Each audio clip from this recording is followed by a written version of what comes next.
Things just got worse and worse and worse as the night went on. Again, valiant effort down the stretch for the Bucs.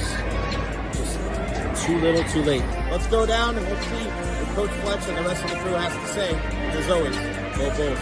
So let's head into the locker room right now and see what the guys have to say about that one. Wow. Where do the Buccaneers go from here? What an incredible atmosphere. What a good win for the Tampa Bay Lightning. They snapped a 7-game winning streak. How we feeling, Bucs Nation? It's time to party, baby.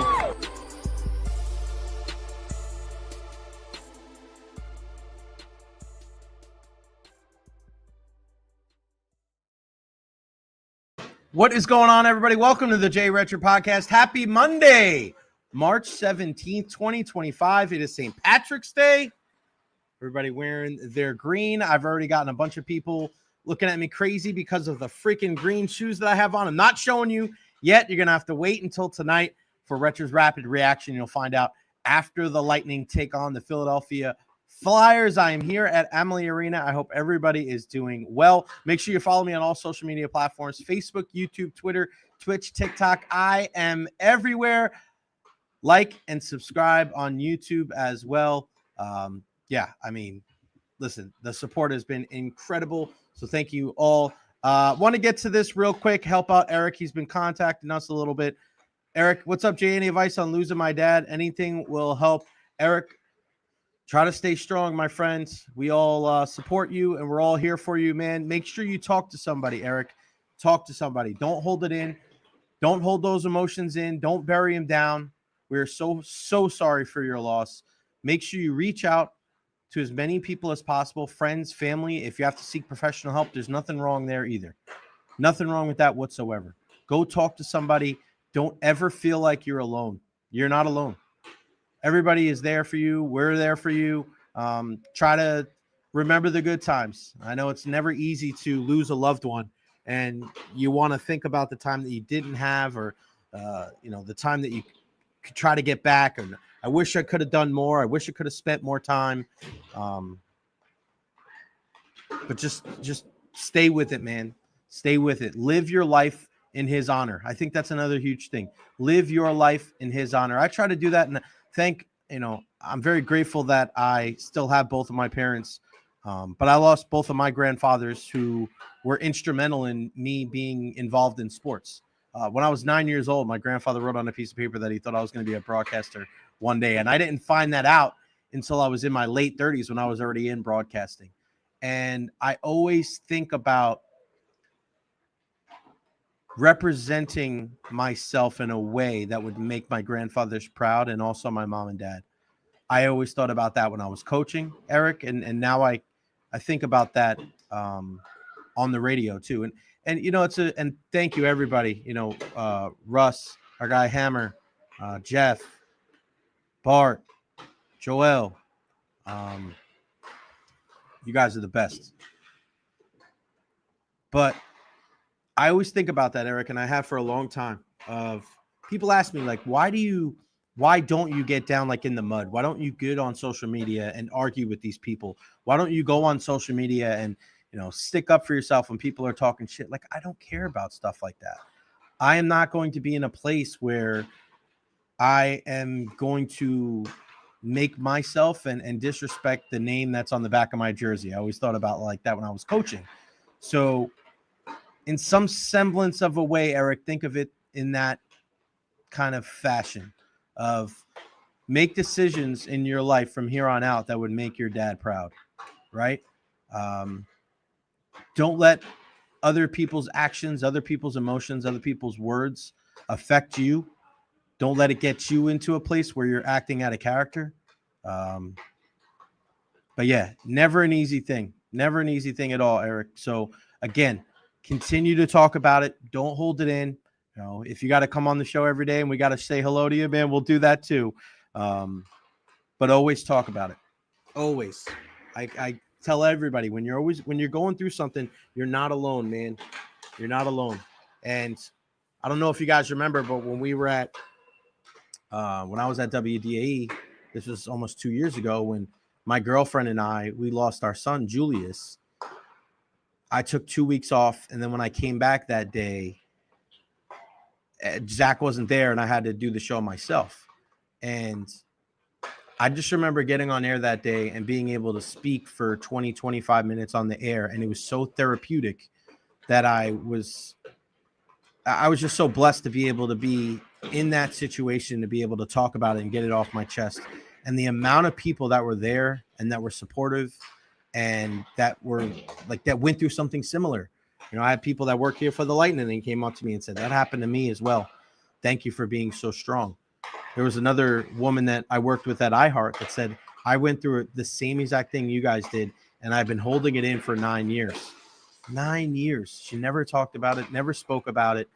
And she was just so incredibly moved that my girlfriend and I were upfront and transparent about our situation. So, Eric, the same thing to you, my friend. Other people have been through it. It doesn't, minimize what you've gone through. It doesn't minimize the pain. It certainly doesn't make it feel better or go away, but it's a slow process, man. It's a slow process going forward. And all you can continue to do is put one foot in front of the other. Keep your head up, and we're here to chat, man. Thank you for reaching out. Thank you for being so open and honest with us. We love you, man. We love you. Our whole crew here on the Recher podcast. We're still trying to. We need to come up with a name for the Recher podcast viewers, listeners. I don't know, the Recher creatures or something. We got to do something. The J crew, or I don't know. Somebody think about it. If you do that, you'll definitely be one of the card carrying members for life. But a great show for you guys. The Jaybirds. I don't know about the Jaybirds. Maybe we'll think about it, Benny. Great show for you guys coming up today. 12:30 today. Our pal Ian Beckles is going to join us for his weekly visit. 1 o'clock, Rich Hollenberg to talk March Madness. And if you want to be a sportscaster or you are a sportscaster and you're trying to improve your game, Rich has got a phenomenal program coming out. It's a Zoom with Laura Rutledge and some other people trying to help you grow your game if you're a broadcaster. So we'll talk to him about that at 1 o'clock. And then 1:30, Colleen Wright from the Tampa Bay Times is going to join us with the latest on the Rays Stadium saga. It's just pretty wild that this is continuing to go. And the more and more people I talk about, I was at USF last night, and shout out to Coach Jose Fernandez and the USF women's basketball team. They get the 12 seed. They play the Tennessee Volunteers, the number 5 seed, up in Columbus Friday night. I can't wait for that matchup. You're playing one of the blue bloods in the game. Let's hope that Coach Jose and the Bulls can pull off the upset. Shout out to softball with the sweep. Shout out to lacrosse with another win. Sophia Chepnik is an absolute monster. Baseball winning 2 of 3 over Maryland. It was a good weekend for USF athletics. I know UT baseball and softball were doing their thing. The Saladino tournament got underway. I'll be there tomorrow night at Jefferson. And appreciate Eric with the super chat. Thank you guys to make sure that chat gets on there. Super chats certainly help me and continue to let us do this Recher podcast. Can't do it for free, folks. So if you want to sponsor, be part of our sponsorship crew, our partnership, and also do the super chats, we can get them on here. Shout out to my guy, Russ, my guy, Honest Hammer. He's going to be our first partner. We're in the works of that, and you're going to be able to see Honest Hammer Construction. His logo is going to be here on the site. We're working on that right now. Can't wait to get with my guy, Russ, and Honest Hammer Construction. If you need any of that stuff, that is the guy to go to. So, yeah, that's what we're talking about today. That's who we're talking to today. Shout out to the Florida Gators getting that number 1 seed. Auburn gets the number 1 overall seed. This is going to be an incredible March Madness. It really is. I cannot wait. Really, really good stuff. Today, we heard from Levante David over at the Advent Health Training Center at One Buccaneer Place, and it feels good. It feels good to know that he's going to be back in the Bay Area, right? I mean, it just wouldn't be right if he wasn't here. And shout out to our friends at Pewter Report for this one. And it's that position is going to be big. The inside linebacker position that needs to improve, and you're getting Mike Caldwell back as an interior linebacker coach. And here's Levante David, and this is courtesy of our friends over at Pewter Report. This is Levante David earlier today over at One Buck Place about that position and the need for improvements going into next year, because we know if the Buccaneers really want to achieve that level, this is a one position group that needs to do their thing. With your return, Servacio Dennis coming back next year and the team signing Anthony Walker, what's your level of optimism that the inside linebacker position will be more improved? It'd be great, man.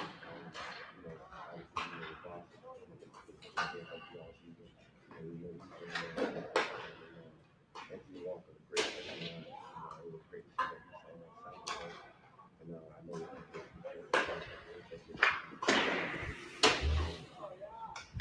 Am I the only one that has trouble hearing him? I can't hear Lafonte. Am I the only one that can't hear him? Let me remove that. Hold on. I couldn't have been the only one that was like that, right? Oh, it sounded good to you guys? I couldn't hear that. Hold on, guys. I gotta play that again on my end. Hold on. Bro, that was nuts. I could not hear that for the life of me. Hold on. 1 second. All right. I had something else playing. That was jacked up. All right.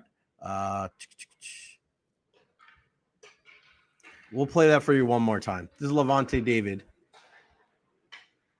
Here we go. Coming back next year, the team signing Anthony Walker, what's your level of optimism that the inside linebacker position will be more improved?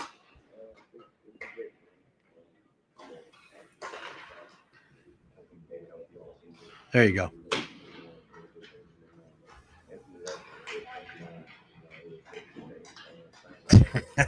Guys still can't hear him. All right. So much for that. That's what happens when you go get something from a video. And Levante's so soft-spoken. Regardless. All right. I'm going to tell you, he is super excited to be back with the team. And I think we all are too. To be able to get him back. And with that being said, let's not forget that this Buccaneers team needs more than just Levante David at that interior linebacker position. He is a guy that needs help. Levante saying he wants to make game-changing plays. I don't know if it's talked about enough, these guys being loyal to their guys. Levante David said of Bucs believing in their core players and making it a priority to bring them back again and again. It is incredible. He's friends with the new linebacker, Anthony Walker. Let me see if this one. Let me see if this one's a little better. This is him talking about his legacy. Let's try this one, guys. This is from our guy, Greg Allman. How about this one? I mean, it was in the back. I mean, you know, all the stats coming out, there's so many stats. Sure. You know, but I did kind of know about that one. But, I mean, it wasn't a big focus. You know what I'm saying? I'm not competing there. Sure. But it's still light years ahead of while we do.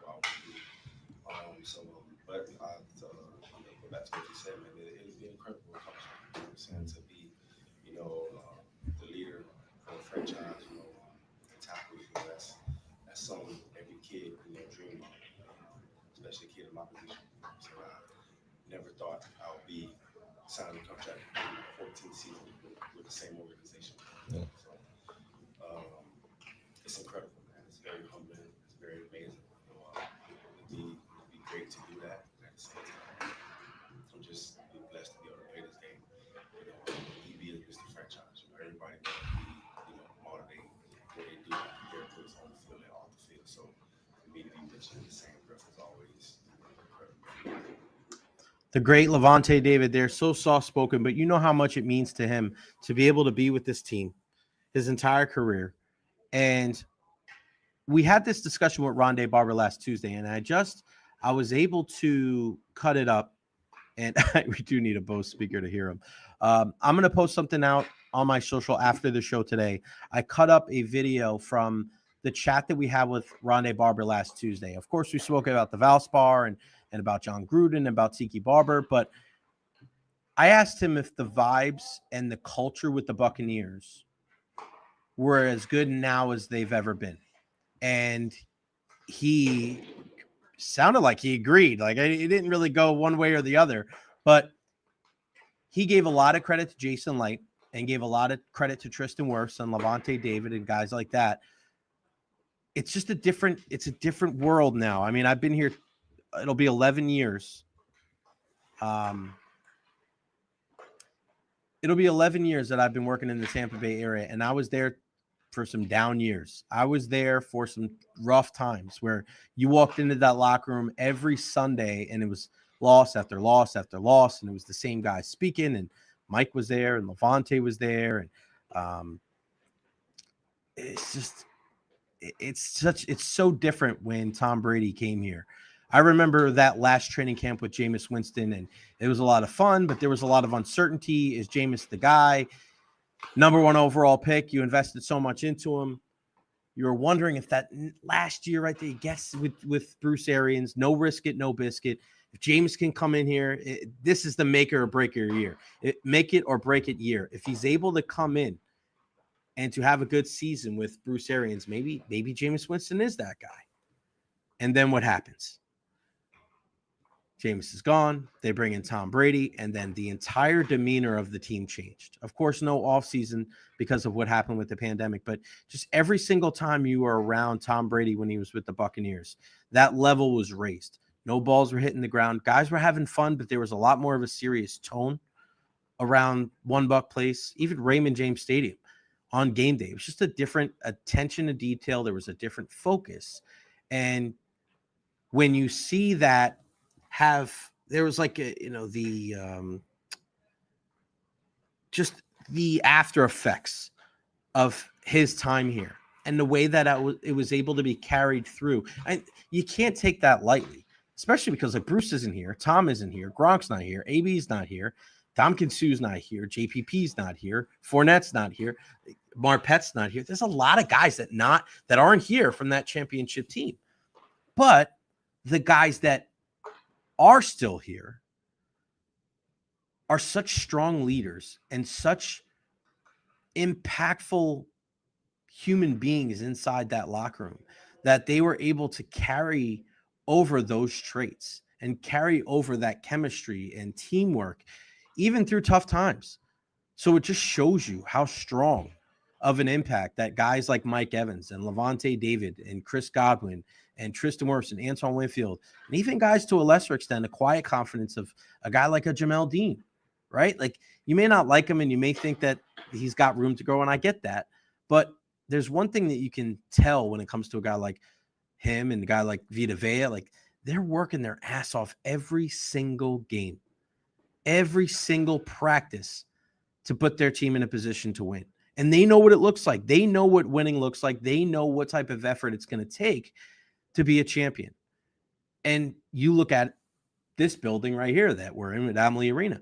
Part of the reason why you bring a Ryan McDonough back and why you bring a Yanni Gord back and you're excited for that is not just because they're good players, but they know what winning looks like. They know what winning tastes like. They know what type of effort it's going to take to get back to the top of the mountain where this team belongs. Yeah, you already have, you have the Vazzies and the Cooches and the Hedemans and the guys that have been here for a while. But when you bring guys back that have already been there, they're like, all right, we're the missing piece. You always feel that. I mentioned that a lot on the show when it comes to players and when it comes to coaches. You always remember that feeling. You always remember and Chris Cole brings a happy 5-year anniversary of the GOAT coming to the Bay. You always remember what it takes to be successful. You always remember those great times. Those kind of things stick with you. And when you get it once, you want it again. There's no complacency. There's no like, we've done this before, we don't want to do it again. You want to continue down that path. Winning is never enough. You never whet that appetite. Saw an interview with Kobe Bryant today, and it was obviously an old interview with Steven Jackson and Matt Barnes. And they were asking him how many championships that he could have won if him and Kobe stayed together.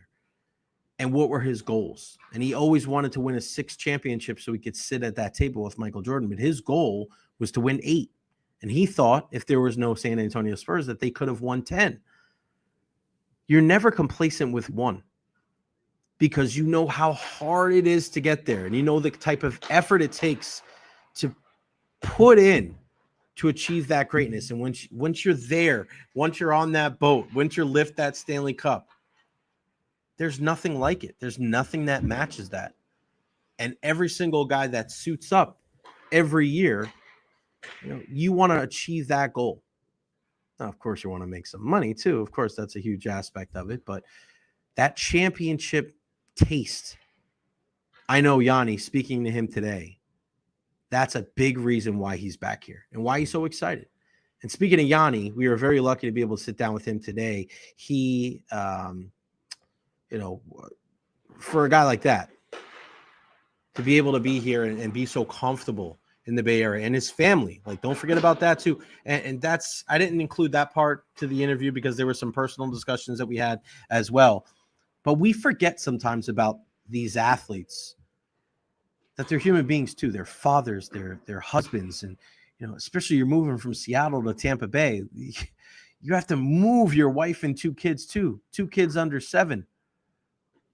And that's part of the aspect too. So when these guys, when they get traded in the middle of the season, they don't hit the ground running. I think we should be a little bit more understanding that it's more than just putting the puck in the back of the net. You got to worry about your livelihood too. But Yanni was very gracious with his time. This is what Yanni had to say when we sat down with him today. Ed and Cena and I were able to chat with him after morning skate. So here's number 37 with Eduardo and myself. No, it's been good. First few days, definitely an adjustment. But as each day goes on, I think I'm feeling more comfortable, and I'm it's been good, and it's been improving every single day, trying to fit in a little bit and my things. I know that you didn't expect to come into this race the same guys, right? But how has there been an adjustment to the fact that, this isn't the same group, right? There might be 6, maybe 7 guys from those teams that are still here, How's that? It's a different group, but guys have been really great and welcoming, and everybody's been helping and supporting me and Dorothy in addition. And no, it's been really good, and this group is a lot of good character. Everyone's great, and it's been fun so far.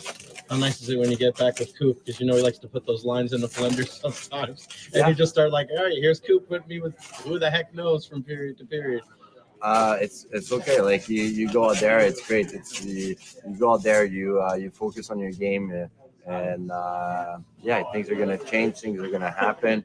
He has a great feel for the game, and you just you go out there and try to do your thing. Try to stamp your identity every single shift, and that's pretty much what I'm trying to do. I'm just trying to be me and trying to do what I can to help this team and this group win games. And How about the off days? Like, people think about, like, all right, on the ice and with the team, but off days when you wake up and you look outside, you're like, hey, look, there's Amalie, the weather again. Like, what's that been like? I know you've spent a bunch of games on the road. Yeah, we've been on the road a lot, and it's great. My family was here yesterday, so it was good when we landed. I could see them, and it was a great day yesterday. And I'm very excited, and it's a lot of fun getting outside and getting used to Tampa again. It's been a lot of fun. Yeah, we know the kind of player that you were when you were here before. What do you think your years in Seattle? What do you kind of bring? What do you maybe? What did those do for your career? I guess I know you mentioned like the leadership and stuff like that kind of role, and obviously you were on expansion team. Yeah, maybe you did play in the playoffs. I mean, what kind of player do you bring? It's very similar guy, a very similar player as I was before, and in my days in Seattle as well, it's the same guy who's just trying to go out there and show his relentlessness and identity, and just stay on the puck and have energy, lots of energy, and that's pretty much who I am and who I've always been. I don't think it's going to change too much, but maybe my game has been matured a little bit more, and I took on a little bit more of a leadership role in Seattle. Here there's like lots of great leaders, but everybody in a sense can lead, and I think that's what I'm trying to show is everyone can push forward a little bit and be a leader in some way in every single game. And I think that would be a great thing. And I think like I think it's been good. Yeah, it's been really good, and you can see new guys stepping up and doing their things, and yeah, it's been great. Do you think the leadership dynamic has changed? Maybe From the other days. I mean, obviously, I know that's. I mean, it's completely like obviously the group is so different different. guys, So right? it's for sure that the leadership has changed. No question there, but a lot of leaders, a lot of different guys have stepped up and it's been great, and that's really good for this team and this organization.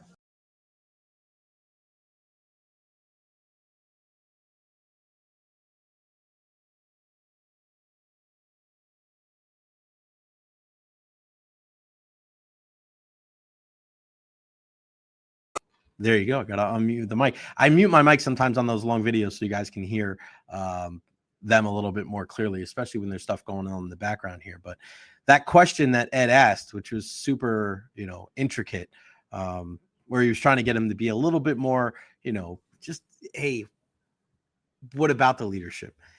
It was kind of Yanni being like, yeah, it's different because Stammer's not here, right? Because that's a huge part of it. It's got to be different. And I asked Yanni today because he's if you're walking into the locker room in the back right corner, he used to be in the back left corner where Brandon Hagel's locker is. And he's now 2 stalls away from Victor Hedman, who was the assistant captain, now is the main man. He is the captain of this Tampa Bay Lightning team. And you got to wonder, and that's something that I think we can ask him maybe a little bit farther down the road for Yanni. What is it like without Stammer, right? What was that leadership like when you walked in the door and seeing, guys like Pointer take a step forward, guys like Anthony Cirelli take a step forward, having a guy like Brandon Hagel here, right? Having a guy like Nick Paul here, seeing Ryan McDonough. I mean, you see Mac, and I don't know if the roles for Ryan McDonough and Chernak and Hetty, did those roles change really from when Yanni was here last time to this time? Probably not. But to see Cirelli take a step forward, maybe that's same because they played together. But I think, Anthony's one of the elder statesmen now. I think that's, maybe a little bit different. But I think it takes some time because it feels like they haven't played a whole heck of a lot of home games with him. And, the Bolts, a big win in Boston. You really want to see that action tonight against the Philadelphia Flyers before they head back out on the road. Florida lost. They were up 2-0. They lose to the New York Islanders. Now is the time that the Lightning have to pounce.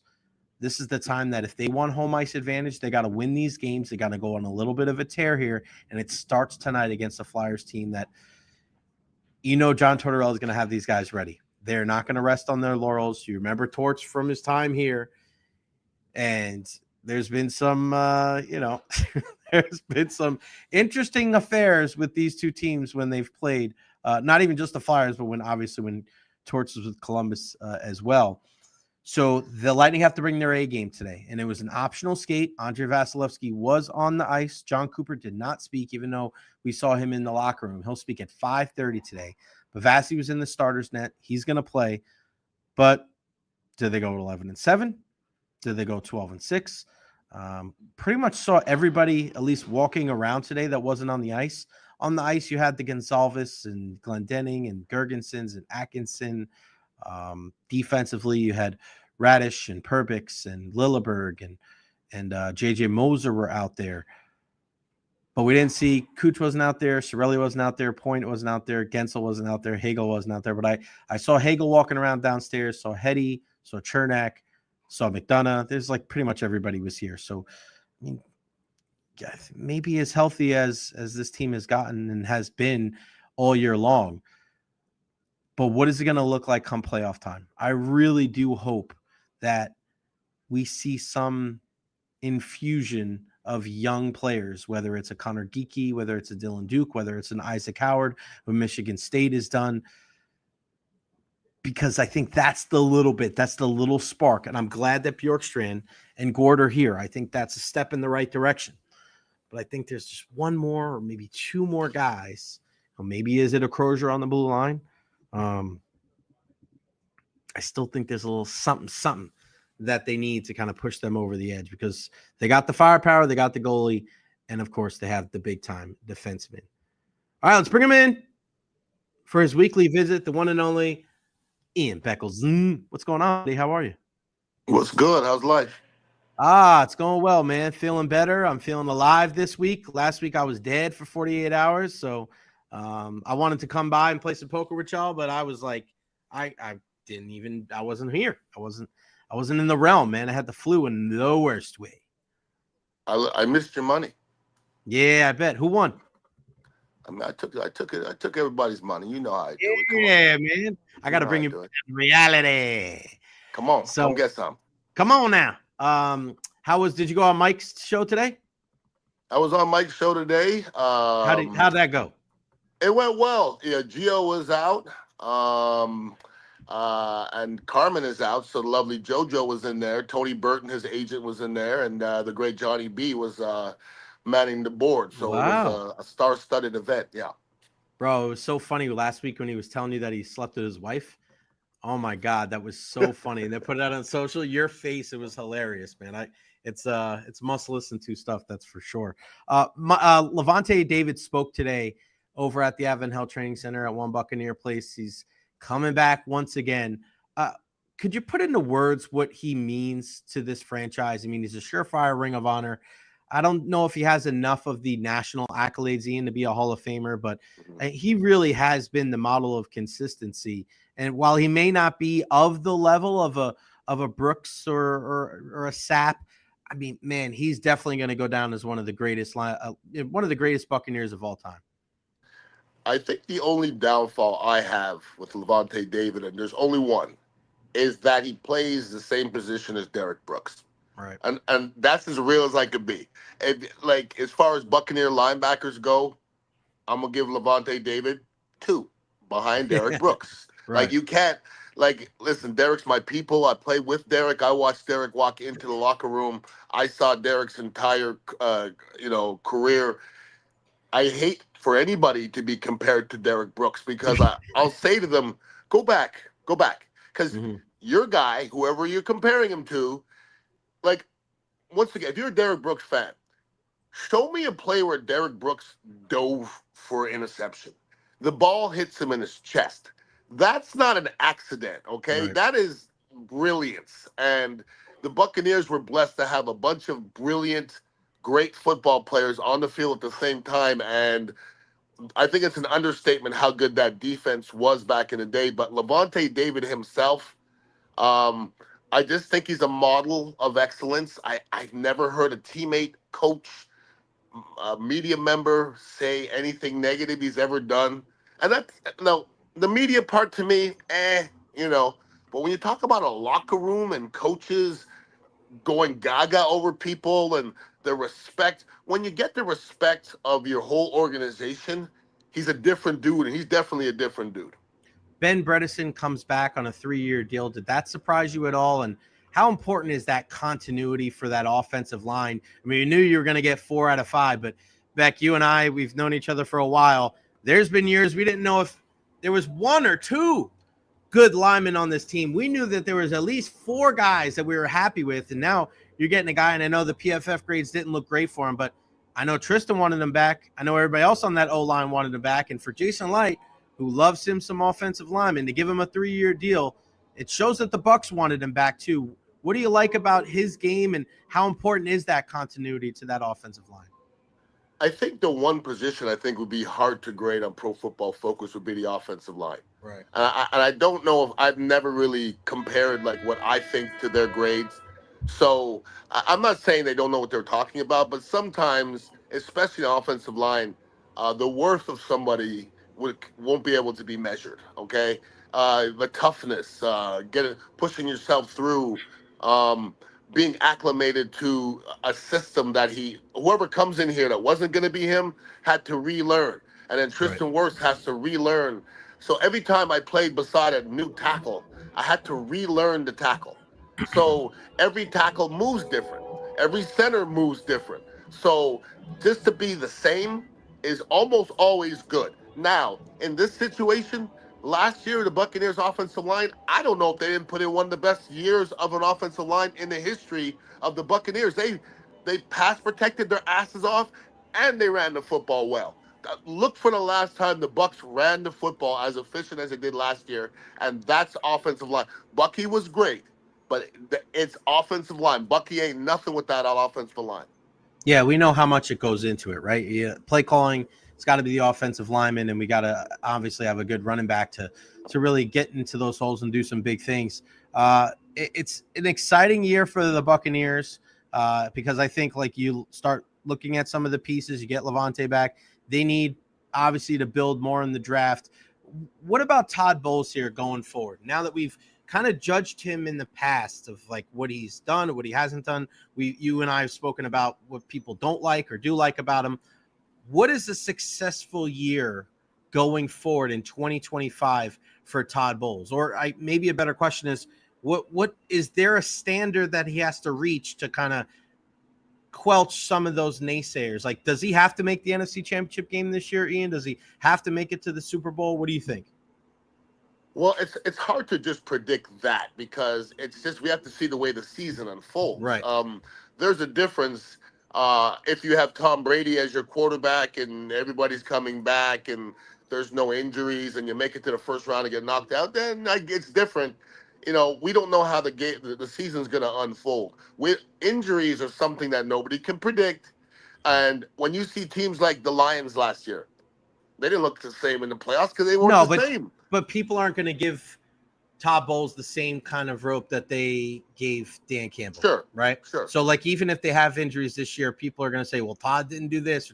He's not going to get graded fair or not. Like, Bowles is going to be – he's going to be graded on a completely different scale.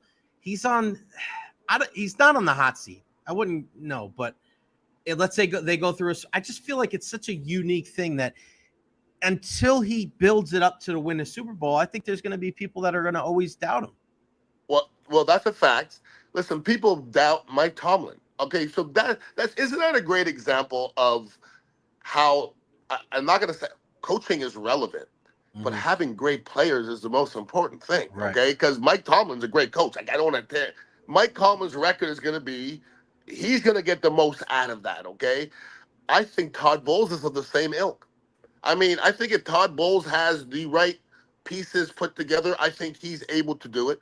We talked like this about Tony Dungy just before he left. Then we fired him. Then he went somewhere that was ready to win with the right quarterback and the right pieces, and he won a Super Bowl. So if you have a coach like we do in Todd Bowles that has never lost a locker room, always seems to get the most out of what he has, I don't know why everybody's in a rush to get rid of this guy. But I do agree with you, though, Jay. I think the bar, we've never gone into a season with the bar this high, other than maybe when Brady was here. But even then, like we didn't know, right? I mean, maybe the year after they won the Super Bowl, because remember, there was no preseason, there was no offseason, there was no training camp, and they won the Super Bowl, which I still think we don't give enough credit when it comes to championships. Tom Brady came here at his age with a brand new team, with no training camp, and they won a Super Bowl. Like, that shit's nuts, man. Well, it is, but there's everywhere that's close just needs a piece. And, listen, I'm not a big John Gruden fan. You know that, right? I'm not a big John Gruden fan. John Gruden was the piece, okay? Yeah. He was the piece. Hey, Tom Brady was the piece. Yeah, but at least those teams were good back. Like, those teams were good, right? I mean, you had a Hall of Fame defense. You just need, like, nobody. The Bucs didn't go from like contender Super Bowl. They went from a team that wasn't even in the playoffs to the Super Bowl, which is crazy to think. And guys they beat. Think about the guys they beat. It wasn't like they beat a bunch of schlubs across the way. They beat Breeze. They beat Rodgers. They beat Patrick Mahomes. It was just like, damn, bro. Like, there was no way you can look at that and take anything away from that Super Bowl because of how improbable and the way that they were able to win. That being said, Jay, now I hate to toot my own horn, but I'm a tutor. Yeah, that's what she said. I was the one who told your boy Greeny when me and Ron interviewed him. I said, this is the perfect place for Tom Brady. All the pieces are here. Something had to make me say that. So we weren't far. We weren't far away. Like, if you took Jameis Winston, if you took 15 interceptions off of Jameis Winston, boy, this team was going to be great. And I protected and kind of backed Jameis for a long time. And the last pick he threw, I go, let me stop doing this. Okay, it's enough. But when Tom Brady came in here, and I listened to what he said, I was like, boy, that could be the piece. And so when it's all over, he was the piece. And it's funny because it's 5 years to the day, I think, when Brady ended up coming here. Wow. Announced that he was coming here 5 years today. I remember when Mike Greenberg was on the show. You remember that? I do remember. He shouted us out without giving us any love the next day on his show. I know. Some radio show in Florida, I think he said. Yeah. Even though other people may want to take credit, it was definitely you guys that talked about it on that day. Other big news, and you sent me, wish people, can't really show everybody what we send back and forth on Instagram because God knows what kind of videos you and I send back and forth. But the one that I sent is, you keep sending me these Aaron Rodgers things. Aaron Rodgers and the Giants. I mean, my guy Tom Ponzo over there is probably freaking out too. All right, I'm gonna ask you this question, okay?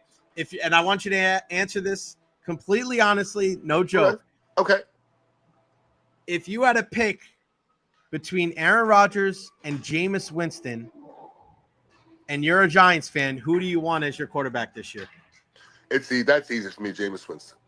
Over Aaron Rodgers? Well, you ain't going nowhere with either one of them. I'm sorry, Tom Ponzo. I'm sorry, Jay Recher. You ain't going anywhere with either one of them, but it's going to be fun with Jameis. It is not going to be fun with Aaron Rodgers. Aaron Rodgers not fun. He's not fun. Ian, the last 6 or 7 weeks of the year weren't terrible. They weren't terrible, Ian. Okay, but I want people to go back and watch the film because I watched a lot of Jets. His statistics weren't terrible. They were scoring no points. He turned into Mike Glennon. They weren't doing anything. Wow, you went there. You went there, Ian. It. Just because you don't throw picks, that doesn't mean you played well, Mike Glennon. You're calling Aaron Rodgers Mike Glennon? So you would literally take Jameis Winston in the 2025 NFL season over Aaron Rodgers for the Giants. So you're telling me that, and I'm not talking long term. I'm not talking about being a nice guy. You think if Aaron Rodgers is the quarterback for the Giants, they would win less games than they would with Jameis Winston? I think it's about the same. Fair to middling. I just don't. You think Aaron Rodgers is going to walk into a bad locker room and change it? Give me an example. Aaron Rodgers has to be in a veteran locker room. That's when he won his championship, with a veteran coach in a veteran situation. I mean, come on now. Aaron Rodgers never changed. You've never heard anybody follow Aaron Rodgers. Jameis Winston, I've heard people, they love Jameis Winston. He just throws too many damn picks. That's a big problem, though. Oh, my gosh. So who's behind door number 3? Russell Wilson? Would you have Russell Wilson? Would you take Russell Wilson instead of one of those guys? Yes. Rank those 3 guys for the Giants. Russ, Jameis, Aaron Rodgers? Jameis, Aaron Rodgers, yes. Russell didn't play that bad last year. He didn't. He really did. He's not great, but I can say he's still good. He's not great. It's not a great options. You start looking at all these other teams with the quarterbacks, and it's like, all right, well, this is the last 3 you got. Do you think the Giants take a quarterback if they're there, Ward or Sanders? I don't know if Sanders wants to go there. I don't know. I heard rumors he doesn't want to go there. I don't know.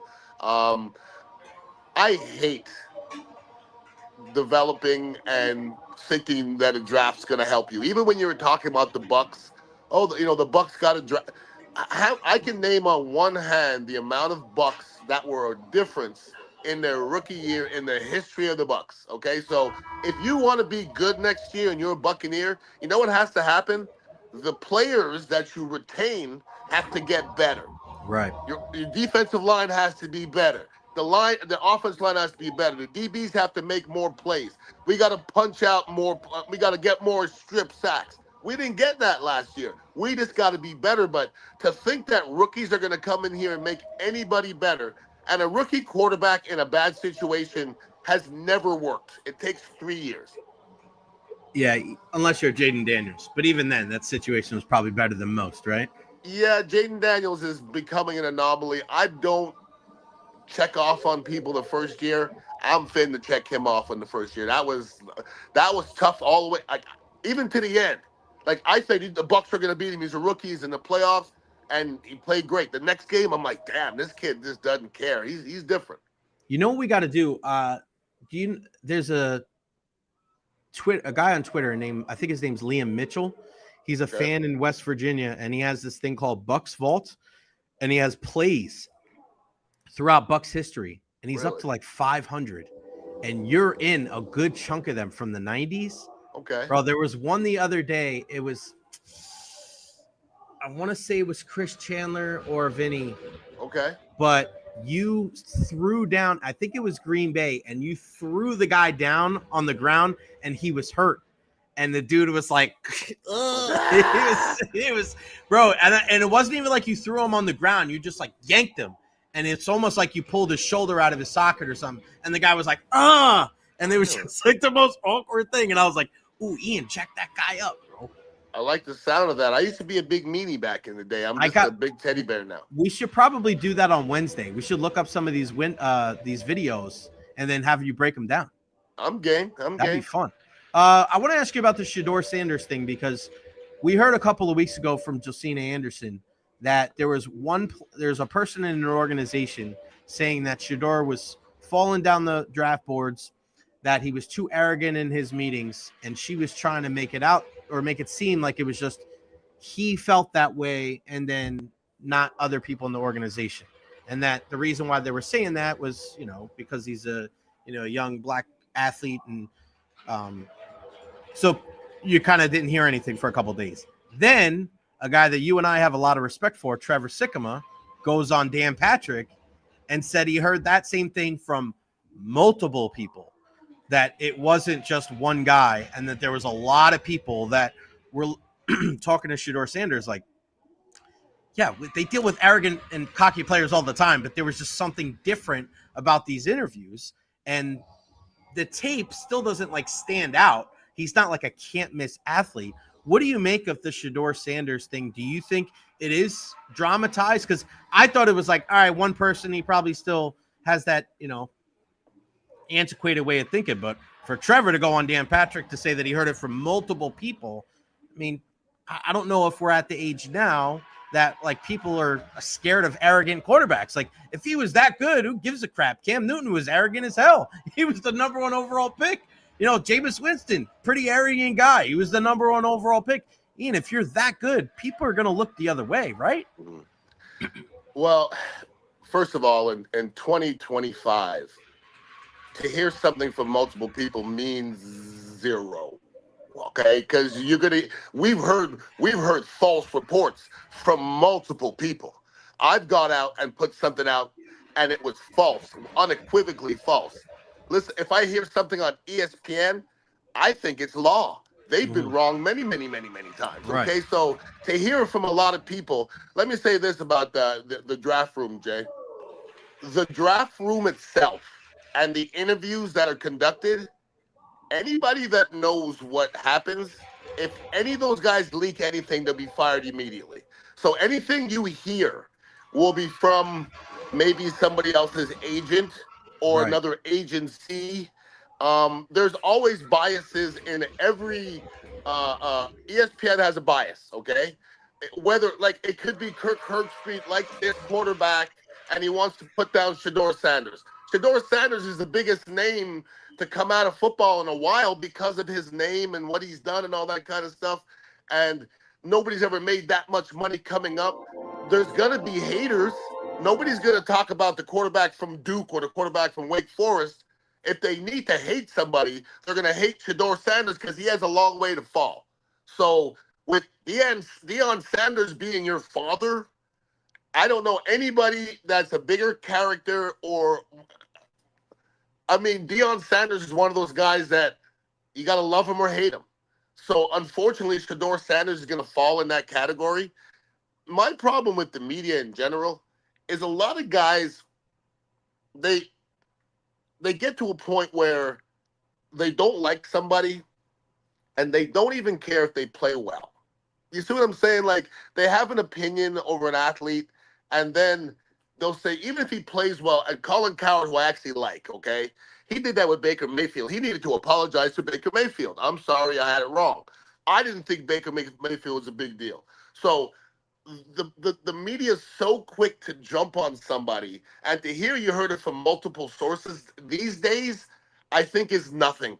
Because once again, I've heard so many stories here as of late that were just completely wrong. From the word reputable source used to be ESPN, it used to be CNN, it used to be Fox News. There's no reputable source anymore. And if you're hearing it from them and it's wrong, people talking in the behind closed doors, I don't listen to anybody anymore. So what if he does fall though, right? And that's the thing, as I understand, it's his dad, and people want to see, people may want to see him not do well because of his dad and he's brash. And at the end of the day, I still believe that you're willing to put up with any of the baggage, any of the BS, if the guy's good enough, right? Like if the guy's that good, if you honestly believe that he can lead you to a Super Bowl, you'll put up with some of that stuff. But my question is from what you've seen, is he a good enough athlete to be a top 3 pick? I've never watched him like that, okay? In order to say he's this and that, I don't even think I'm good enough to evaluate a quarterback. I wouldn't know what to look for. From what I've seen from him, he looks like a pretty darn good athlete, like a competitor. But let's go back to you say if he falls. I think that's just speak. I don't think anybody falls, because falls from what? Mm-hmm. Who are we gonna fall from? Mel Kiper's list? Like, there's not a list. So did Ian Beckles fall to the 5th round? Did Tony Mayberry fall to the 4th round? Did Keith McCants fall to the 4th pick? Like, so we don't know if anybody fall. People say Aaron Rodgers fell. No, that's where he was evaluated at. You might be the best quarterback on the board, but if the next 10 teams don't need a quarterback, you may not get picked. So to me, Shedeur Sanders is not going to fall, because if somebody interviews Shedeur Sanders and thinks that he's so arrogant that he can't make it in the NFL, why would they tell anybody? They would keep that to themselves and let somebody else bring them, and then let them make the mistake.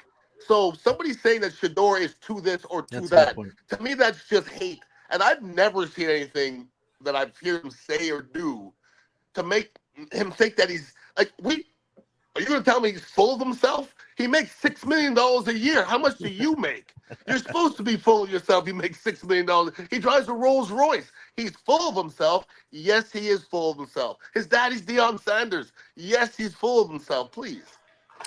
What's going on at the Dignitary Cafe over there, buddy? Bro, we hanging out. We got a concert coming up. I think you like these dudes. These dudes, Space Camp. They've been here a couple of times. It's kind of reggae. Got a little hip hop reggae. Kind of a weed mushroomy type of feel to it. You know what I mean? You gotta go like this. That's coming on the 29th. You know how we do it here. Mm-hmm. And other than that, we're just pouring the best kratom and kava in the Bay Area. We got a couple lounges that are 420 friendly. We got a nice lounge outside, and we're working on getting food in here soon. So really, that's our next step, brother. What's that? How do you do that? Well, I don't want to toot my horn again, but I'm pretty good with the meats. And I met up with a young lady, Sandy, that has her own catering company. So she does a lot of curry dishes and stuff like that, which fit perfect with our island vibe. You know, man. Curry goat. Yeah, man. Curry goat. What that curry goat? When's my guy Jadakiss coming? Nothing is locked in yet. Beanie Siegel's going to be here before that, but Jadakiss is going to probably be maybe in May. It's going to be a little while. Oh, real quick before I let you go, somebody was asking about the Ian with the Wagyu steak and black truffles on that top. Look delicious. Yeah, man. I mean, people ask me what's the best place to get a steak. For me, I've been a Fleming's guy forever. Now, are you going to ask me, is it because Jorge Diaz works there? Yeah. That's part of it. But before Jorge Diaz worked there, Fleming's was my spot. And it just so happens that Jorge is one of the main dudes there. And I'm there. I love Fleming's. And I had a little steak with the lump crab on it. And also the truffle shaved. It was a beautiful thing. I want to go. I've never been to Fleming's. I got a couple gift cards. I got to go. I got you. I got you, brother. Yeah, let me know. Gruden was there the other day. Yeah, whatever. Did you ever do the cooking the meat on the stone? Yes, we did the one time. Jorge brought over the wagyu, and it almost like disintegrates in your mouth. It's so tender, though. It's amazing. Go check him out on all social media platforms at Ian Beckles. What is it? Ian_Beckles? Correct. Ian_Beckles, Terry Cafe, 4817 Southwest Shore Boulevard. Beckles and Recher podcast. We'll be back at it on Wednesday. Beck, appreciate you, brother. Have a great rest of your week. See you Wednesday. One love. Yes, sir. I love it. Somebody just said Ian's the type of guy that will roll up when he's in the middle of something. Yes, that's just the way it goes. That's just the way it goes for my guy Ian Beckles. And yeah, he brings up a good point about the Shedeur Sanders thing. And I thought it was very revealing because of what Trevor had to say. Because listen, Trev's going to go on Dan Patrick, and that's what he's going to say about Shedeur Sanders. He's not one of those people that doesn't like Shedeur or he feels some type of way about Shedeur. And I guess, this is misinformation season, isn't it? This is when people start putting stuff out there. They want you to learn about a guy, or they only want to tell certain things about certain things. They want to try throw people off of the scent of the direction that they're going in the draft. So that makes a lot of sense. Sure does. Wednesday will be fun. The Beckles and Recher podcast. I really go check them out. Liam Mitchell on Twitter, the Bucs Vault, some of those videos. I think what we're going to do is we're going to take some of those videos and put it on the screen and be able to break some of those clips down. Man, there's been some incredible plays by the Buccaneers over the years. And I know it's been a franchise littered with futility and not many wins, but listen, there were some good plays there. There really was. Shout out to USF. Shout out to them making the and I want to play this for you guys here. Let's see if I can find this. All right, here's the exact moment when USF found out where they were going last night at the Yingling. Really cool to be able to be in attendance for that. So here it is. If you missed it, this is last night. USF finding out where they were headed when it comes to March Madness. In terms of their matchup, 12 seed in Birmingham 3.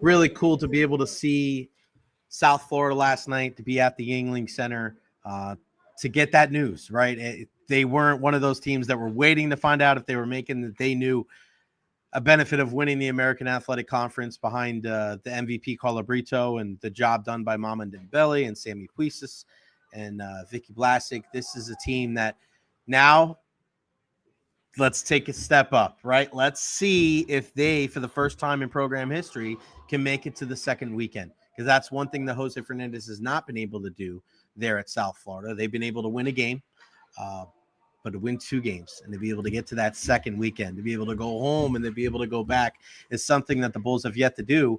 And a lot of years they've had that 8-9 game, and then in that second game they play the 1 seed. This is a different type of scenario. They're in that 5-12 matchup, and we see those 12 seeds upset the 5 seed every single year, whether it's on the men's side or the women's side. And they're playing a Tennessee team that's very deep. They play 10 or 11 players, and Coach Jose knows that. He knows that they like to get up and down, and Coach Jose is just going to kind of do his thing. We saw only 6 players play in that championship game against Rice. Will we see some more players off the bench? Possibly, depending if they get into foul trouble or not. But they're ready to go. And the one thing I like about this team is that they can beat you in a multitude of ways. And we've seen Mama Dembele at the point guard position looking for her shot a little bit more, and she needs to be able to do that. She's going to be pass first. We understand that. But you can't get into a scenario where you're in that mid-range game and they're playing well off of you and daring you to shoot those 15-footers, and you're not going to take them. You saw that down the stretch. She started shooting it. That's when the defense started coming up to her a little bit more, and she'd blow right past them. And she is really, really creative around the basket. Those layups have been huge. And defensively, you're talking about the defensive player in the year in the American. Sammy Puisis, one of the best knockdown three-point shooters, not just a set shooter. She could shoot any, like, off screens. I'm just so impressed. Her range is just limitless. And then Blasick and Brito. I'm excited. I can't wait for this game on Friday night. We're going to continue the college hoops conversation going with our guy, the one and only Rich Hollenberg. What's going on, pal? How are you? Jay, it's good to see you. Where do I get myself a JR button for my lapel? You got to go. You got to do the RH, buddy. You got to do the RH. Simple, man. I just went on Amazon. I was like, it can't be this easy. And it was. And some people still ask, like, who's JR? I'm like, oh, okay. But you got to put your own little style on it, man. We're going to talk about, I was mentioning it before, the break-in, breakthrough for sportscasters aspiring or in the game right now. I tweeted out the link just now as well. Make sure everybody signs up right now. We're going to get into that here momentarily, but college hoops, March Madness. And when the last time you and I spoke, and ironically enough, it was here when I was at Amalie, we spoke about Houston.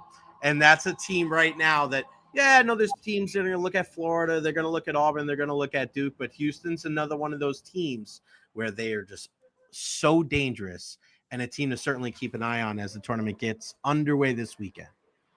I couldn't agree more, Jay. I think Houston, for some strange reason, flies under the radar. And the only sense I can make of it is that they don't have an eye-popping offense like so many teams, especially in the SEC, have had. You look at all the other one seeds and Florida and Auburn and Duke, they all have spectacular stars, singular stars, Janai Broome, Cooper Flagg, Walter Clayton. But what Houston has is not only the best defense in America this year, they have been the best defense in America for at least the last 5 years. And this is a team that wins with defense. The biggest difference is this year they have some knockdown, lights-out shooters from outside three-point range who can not only keep you in game, but win you.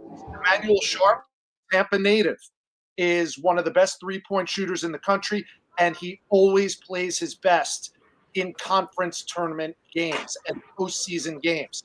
And then they have LJ Cryer, who's been around for a long time, first with Baylor, now with Houston. This is a team that brought 4 of their 5 starters back because everyone felt like they had unfinished business. And the one dude they brought in, Milos Uzan, has taken control of that offense from the point guard position and bought into how hard this team plays. And I think, personally, they're the team to beat in the NCAA tournament. What about a team like Florida? Obviously, keeping an eye on them, and we know, like, oh my God, it seemed everybody and their mother from the SEC was able to make it, but it's just such a strong year. But the Gators, the way that they, not just that they won, Rich, but the way that they won some of these games this year.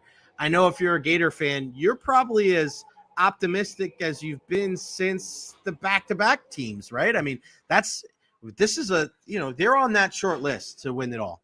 Yeah, Mike White's team, I think it was his second year in Gainesville, went to the Elite Eight and had a good chance to go to the Final Four. But I think anybody who follows Florida basketball would say the same thing that you just said, that there weren't these kind of expectations at the beginning of the year. But this team right now is the best team in the SEC, if not playing the best in the country. And I think what you might come to find is what's haunted the Big 12 in the last few years when they were, I can't say undeniable, but arguably the best conference in basketball. You don't see a lot of those teams winning national championships. Kansas was able to do it. Baylor was able to do it in the COVID year.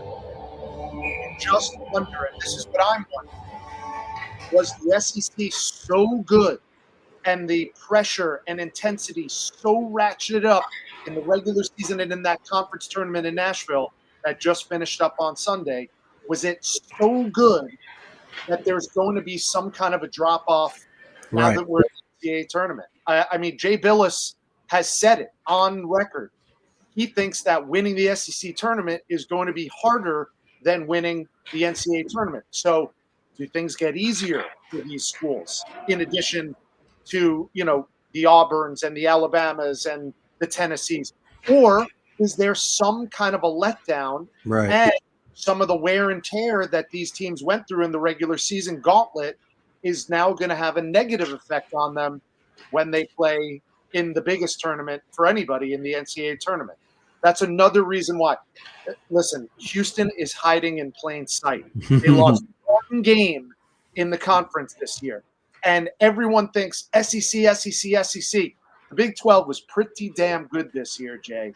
So I wouldn't be surprised at all if all four of these one seeds advanced to the Final Four in San Antonio. Ironically enough, the last time that happened, the Final Four was in San Antonio back in, I think it was 2008. So I would not be surprised in the least if all four of these teams advance. Who's the hottest? Who's the healthiest? Those two H's, Jay Recher, are the two things that will decide who the national championship is. Well, we know Duke's not the healthiest with Cooper Flagg, but I think it was pretty impressive that they were still able to win the ACC tournament, beating Louisville. Really funky end of that game between Louisville and Clemson. But I don't know. I think sometimes we look at these teams and you think, all right, they have that one big star, then they forget that. I mean, Duke's got some other really, really good players on there too. Probably two other guys that are going to be possible first round picks too.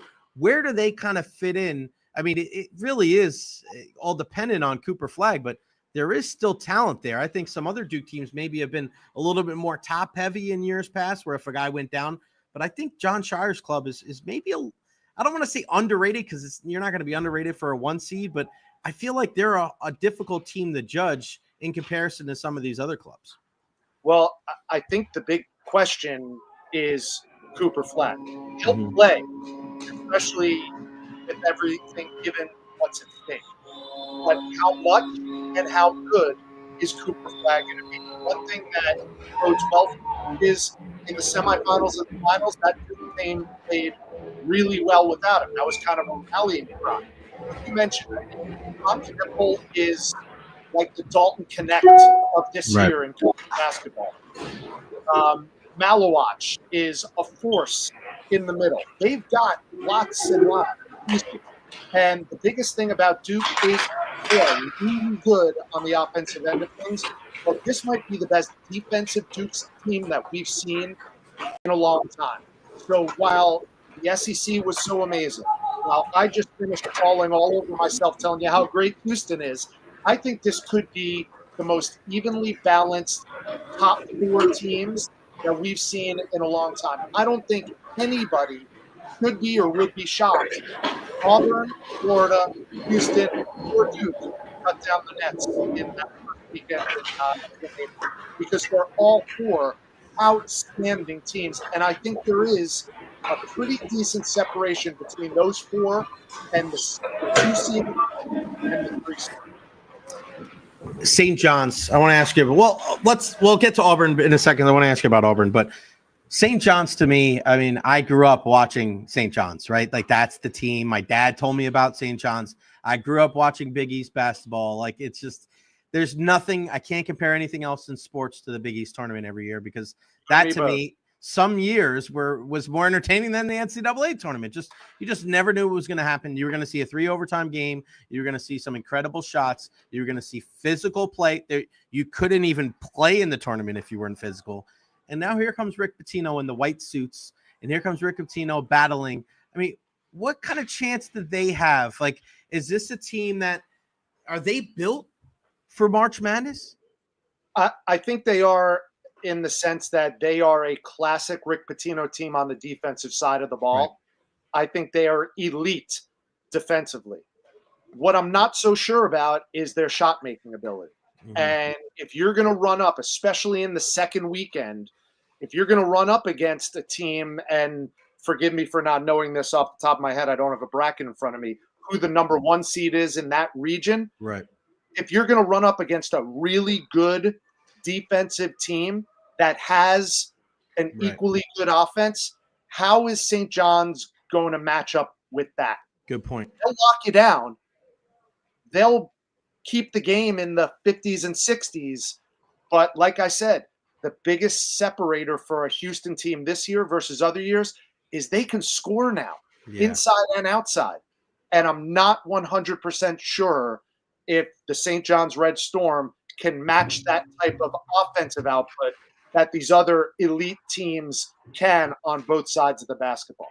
Yeah, it's a great point. And I was having this conversation with somebody the other day. They were like, well, this team works hard. And I'm like, that works in the regular season.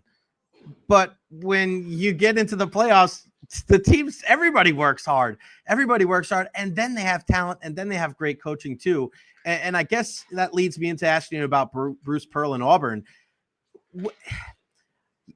I know it's about the players on the court, but there's just something about him. He went on ESPN the other day talking about how tough his guards are, being able to go down low. He says his bigs can guard guards out in the open floor. Is he an X factor? Like, I know that we talk about Broom, you talk about the players, and obviously how well they did in the SEC this year. But how much does a guy like Bruce Pearl and a coach factor into March Madness? Well, listen, I've known Bruce for years. He's become a friend of mine from when he was in between coaching jobs at Tennessee and now at Auburn.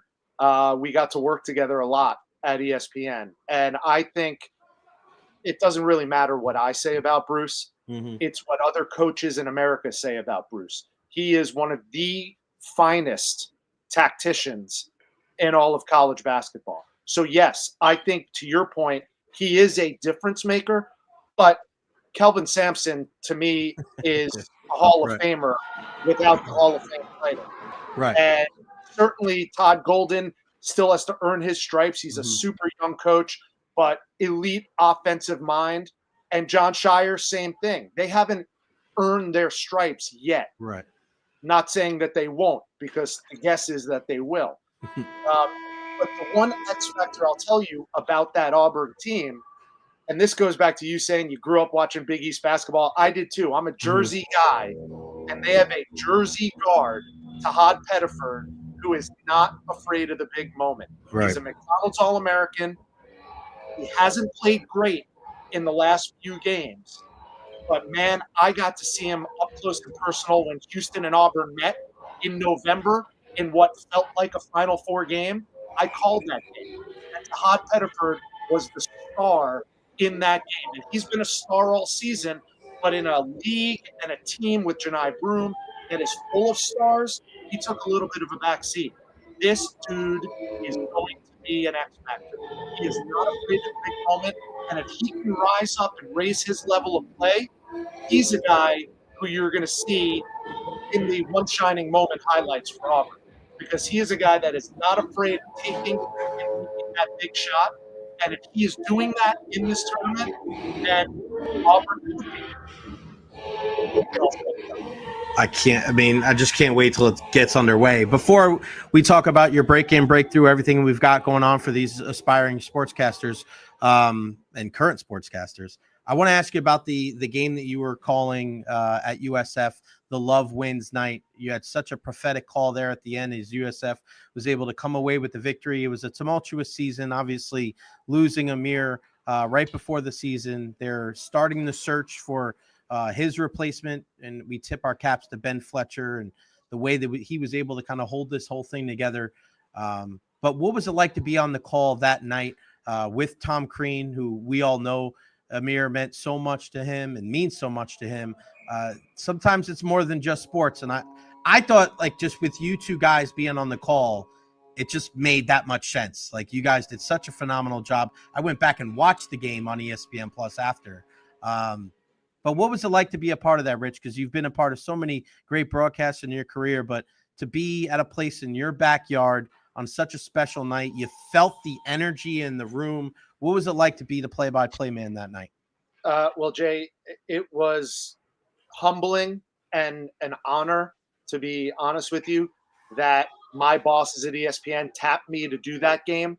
On paper, USF Temple on a Thursday night doesn't sound all that meaningful, but your audience knows, certainly I know, and Tom Crean absolutely knows what that night meant for Amir's family, for the people close to him, for that program, for that university. It was one of the more memorable games that I've ever called, and I've been doing this now 17 years with ESPN. Way too often you talk about goosebumps and goosebump moments and things like that. I had goosebumps that entire night. And the fact that it ended the way it ended, I don't want to sound trite when I say this, but you just had the feeling like there were bigger things at play. I would never mention the basketball gods because that determines the outcome of games. This was bigger than that, like you said. And I was just honored to be one of the voices that got to tell Amir's story and his lasting legacy, and certainly working side by side with Tom, who is a friend of mine and knows Amir and Amir's family as well as anybody. Right. Something that I'll never forget, and I'll carry it with me for the rest of my days. And to put a cap on that, not that you asked, but as admirable a job as Ben Fletcher did, I think most people realize that it was not a long-term answer for this USF program. I cannot think of a better replacement than Tom Crean for that job. Do you think he would take it, Rich? I can't say definitively. Right. But I think USF would be foolish to not at least engage in that conversation. Tom lives an hour away from campus. Tom is close to that program because of Amir's connection to it. I know deep down in his bones, he is an excellent analyst. But I know deep down in his bones, he still thinks he's got another run or two in him as a head coach. And I think for years, ever since I covered USF, when Stan Heath was the head coach, I think this is a sleeping giant of a basketball program. I think you can recruit if they have some NIL money that they can collect, and Tom is a great person to help with that department. I just think that is a call that they should make. Whether it worked out or not, I do not know. But since it came up and it's top of mind, I'm a big fan of USF and Tom Crean. Right. And I wonder if Tom would almost get into a point of like he was carrying on Amir's legacy, right? Like it's one thing to be close. It's one thing, like you said, it's a sleeping giant, but it's almost like Amir built this. Let me help usher it into kind of that next generation. Do you feel that sentiment makes sense? He's a torchbearer. He's he's carrying the torch for Amir. And it's a full circle type of a situation. Right. Because Amir learned in many ways at the side of Tom Crean for those years at UGA before he went to Kennesaw and lit the world on fire. And that's what led to him getting the USF job. Again, it sounds like a great story that we could all tell somewhere down the road. And you would be in the movie, my friend. That would be pretty damn cool. All right, let's get into this, man, because I know somebody reached out to me earlier today. You've done such a great job breakthrough with people that are aspiring to be sportscasters, young sportscasters trying to take their game to the next level. And then you sent out the video today. I've retweeted it. You have a very, very special Zoom webinar here with Laura Rutledge and some other folks. Let everybody know, man, because I know that you are so passionate about this, of helping that next generation of sportscasters. I am, Jay, and I appreciate you bringing it up, pal. The one thing I'll tell you is this, on the heels of what we were just talking about with Tom and Amir and all of that, it's about legacy, right? And whatever game I call at ESPN, whatever shows I host for the Tampa Bay Rays, I now know will pale in comparison legacy-wise to what I'm doing with the next generation of sportscasters. I started this Breaking and Breakthrough program 3 years ago. It's really been 4 to 5 years in the making, but I've been running these cohorts for the last 3+ years. And now I've built this community to about 200 people who have come through the program. So my business partner and I wanted to do something big this year to celebrate. And the live event that you mentioned has been months and months in the making. I wanted to make sure that it was something special that not just people within the break-in and breakthrough community could benefit from, but anybody who's interested in sportscasting, who wants to get a little peek behind the curtain as to what it's like to be in this business. But even more importantly and more valuable, to the people who are thinking to themselves, whether they're in high school, college, or beyond, man, I would love to try this out as a career. This event is something that we planned with all of those people in mind. You mentioned Laura Rutledge. She is one of the brightest stars at ESPN. She's not only accomplished in the studio as a host, she's also one of the best sideline reporters that the sportscasting industry has right now. Monday Night Football, the college football championship game, you name it, Laura Rutledge is there. So she's become a good friend, and she was nice enough. She's going to join us. You're going to get to talk to and hear from Laura Rutledge. Andy Jacobson, who not a lot of people would know, but that's because he doesn't want you to know about him. He is a producer. So he spends his time in a control room or a production truck outside the stadiums and the arenas. But he has ascended to the point where he is the lead producer for ESPN Sunday Night Baseball. He's also been tasked in the past doing some of their most creative endeavors, like the Simpsons cast that they did this past year. Andy Jacobson was the producer for that broadcast. He's a good friend of mine. I worked with him on many, many Big 12 games through the years. He's going to join. And then I enlisted someone who is outside the sportscasting realm. But, Jay, one thing that I've learned more than anything in this 3-year process of hosting these break-in and breakthrough cohorts is that the biggest takeaway people get has nothing to do with what you do or how you act on air. It's how you handle gaining confidence, how you deal with adversity and anxiety and nervousness and failure and things like that. And in that sense, I wanted a voice outside of sportscasting to speak directly to that. And Andrew Deutscher is someone I've known for over 30 years. And I've watched him build his brand in the life coach space to the point where anybody can benefit from what he has to say.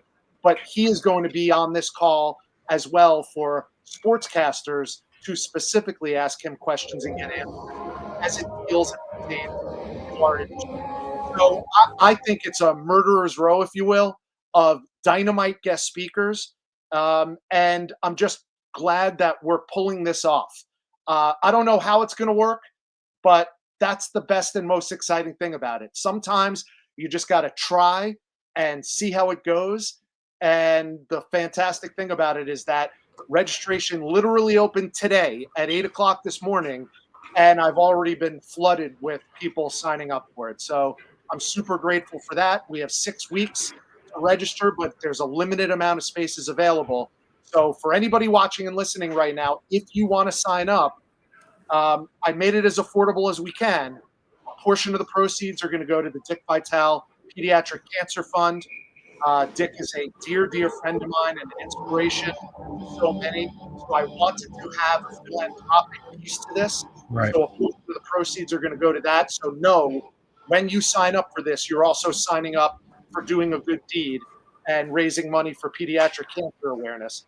But the fact is that there are limited spots available. So if you're thinking about it, if you're curious about it, sign up as early as you can to reserve your spot, because at some point, if the interest level continues on the pace it has been for the last handful of hours, we're going to have to close off registration a lot earlier than I anticipated. RichHollenberg.com. I just went to it right now. It's right there on the front of the screen, so you can't miss it. We'll also put the link here on the interview as well. I want to piggyback on what you said there, because I hang out a lot with Phil Esposito at these Lightning games, and I'm always busting his chops of, he scored 76 goals. Do you remember this? Do you remember this? And I, oh man, it must have been great being a Bruin and being a Ranger. And he's just like, yeah, my legacy will be the Lightning. And I go, Phil, you scored 700 goals. He goes, yeah, but I'm proudest of being the guy that brought the Lightning to the NHL. Right. It was about the legacy of what he was able to leave and the impact that he had on others, rather than the amount of times that he was able to win the Stanley Cup or put the biscuit in the basket there. So I totally get what you're saying right there. I want to ask you about that rewarding feeling though, Rich, to be able to, and I see you take pictures with youngsters around the country at these random games. You know, you're a dad, you're a husband, you've done a lot of great things. You've called games. We just spoke about the Amir game.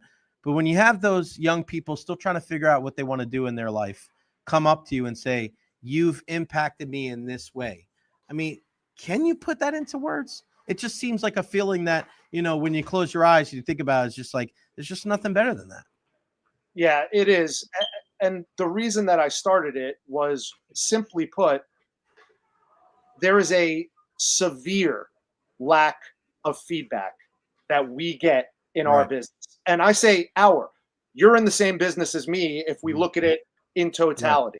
We're in the sports media business.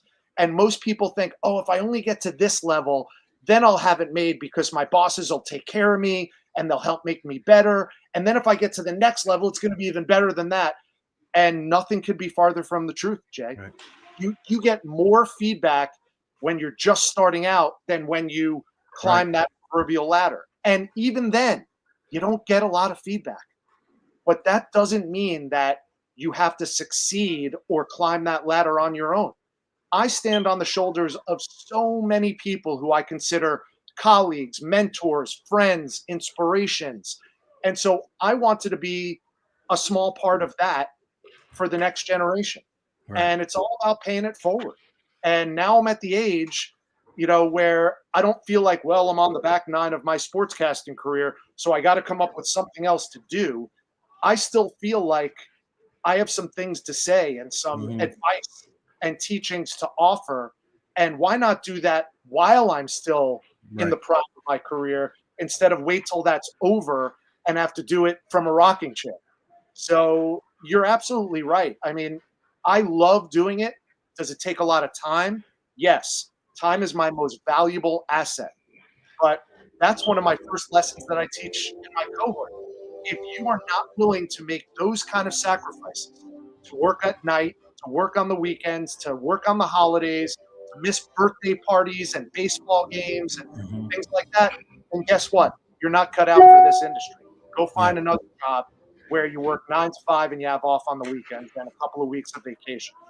But if you're in it for the right reasons, because you love it and you can't imagine doing anything else as you're living, then sportscasting is really, really rewarding. I don't feel like I work a day in my life with this job, and I feel the same way hosting these cohorts. I do it on Sunday nights. I could certainly be kicking my feet up on Sunday night with a glass of wine with my wife or hanging out with my children. Right.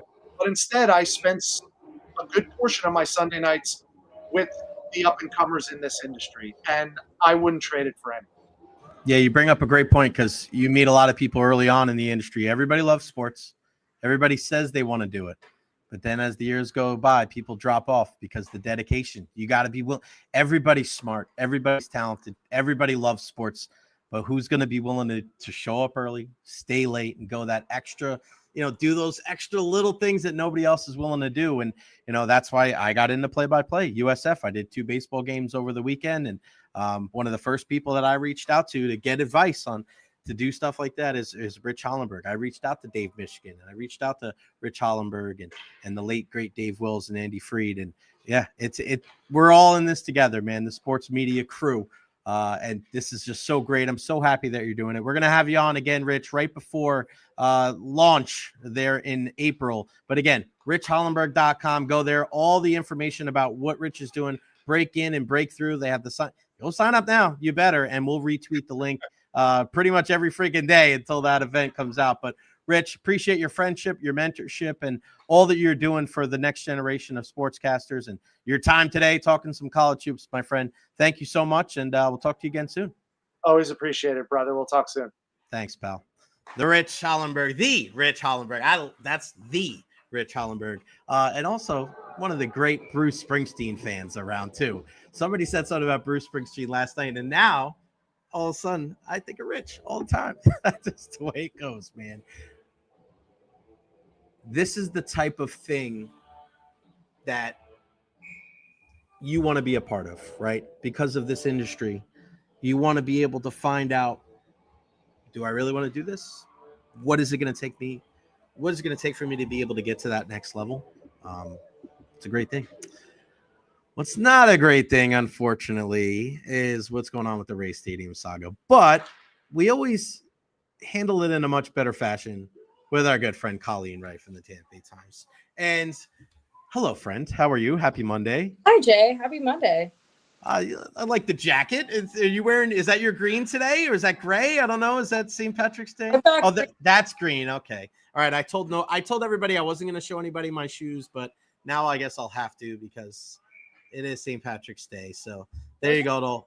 Everybody checking him out. David Terry, one of our viewers, wanted to see him. So in honor of St. Patrick's Day and our friend Colleen Wright joining us on the program. And, you know, it's so funny. Remember when we spoke, like, do you remember when we had this conversation when I was on the radio station about 6 months ago about the Rays Stadium? And then it's March 17th. Look at where we are right now. How crazy has this thing been? It's been a ride. And you almost want to play out all the scenarios, right? Like, what if there weren't 2 hurricanes? What if, you know, everything had gone forward and we got 2 hurricanes this year? What would have happened? And like, it's really quick and easy to go through to play the what if game. But yeah, here we are, March, very different. It's almost like the past 3 years didn't happen. Right? I mean, I was on air at the time and we went on air early. Everybody, the celebration.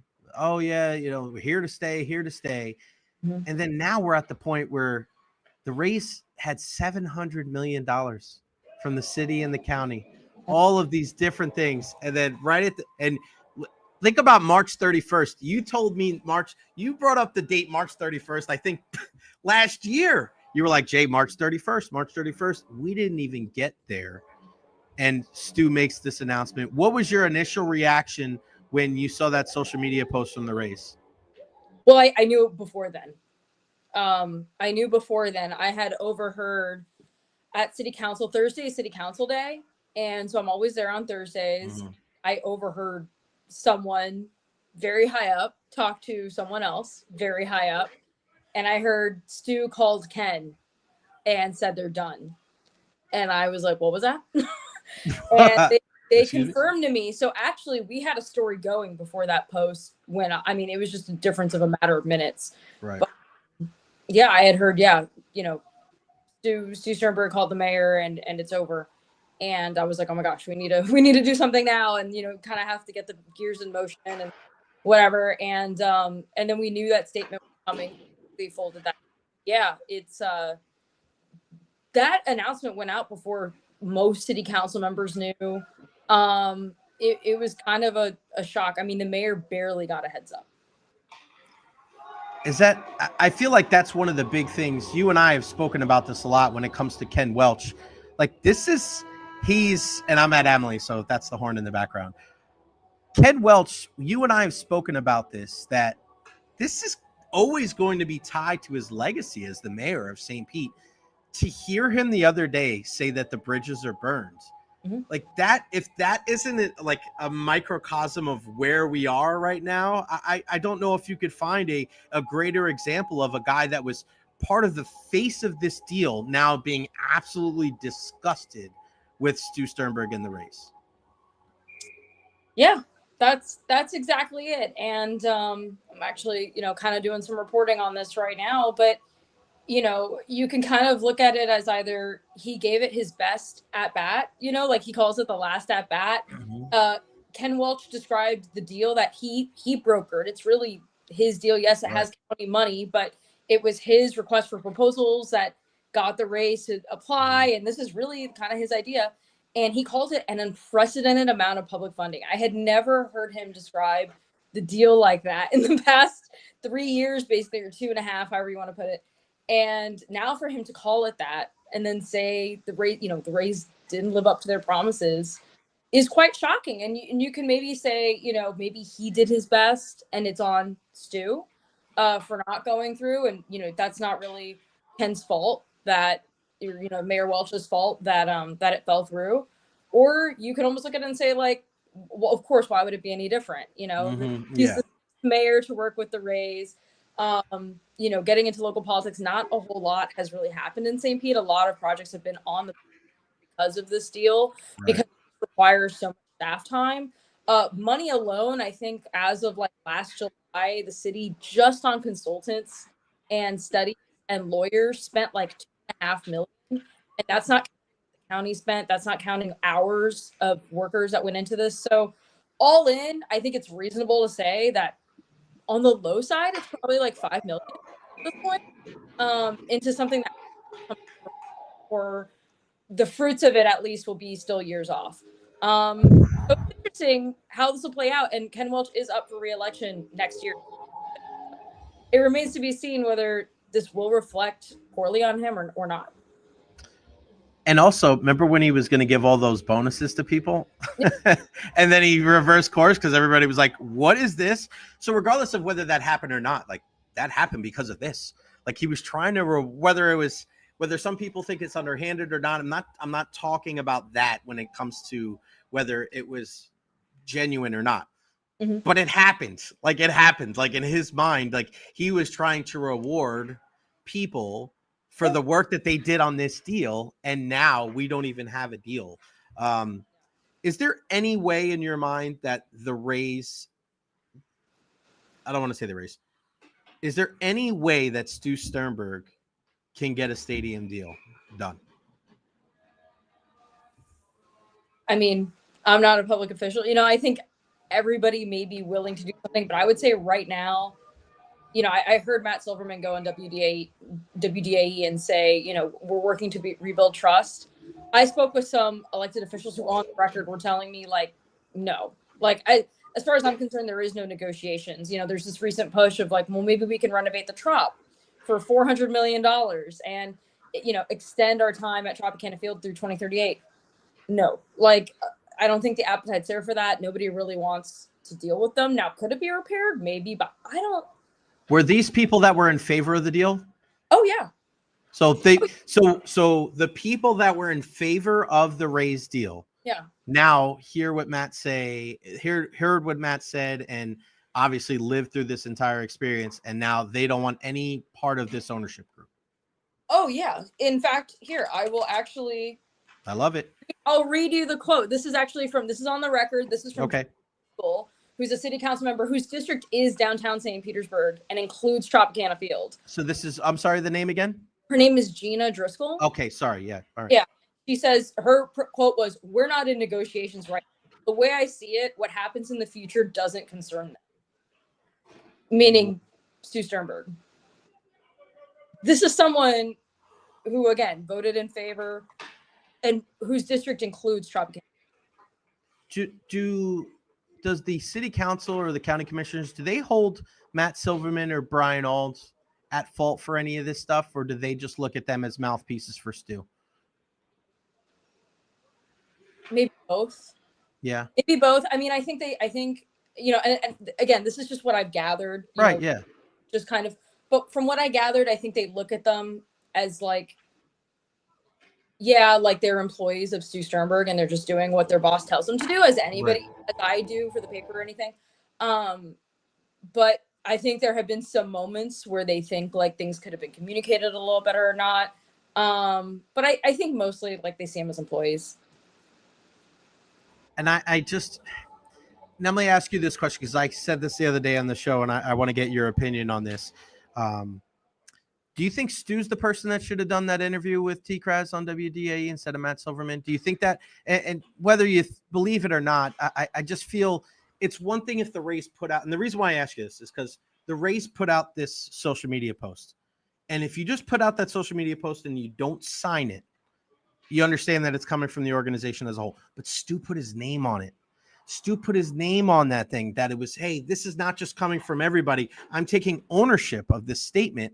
And then Matt Silverman's the one that did the interview with T-Kraz. And it didn't really reconcile with me, because I felt like if there was anybody that was supposed to talk that day, it probably should have been Stu.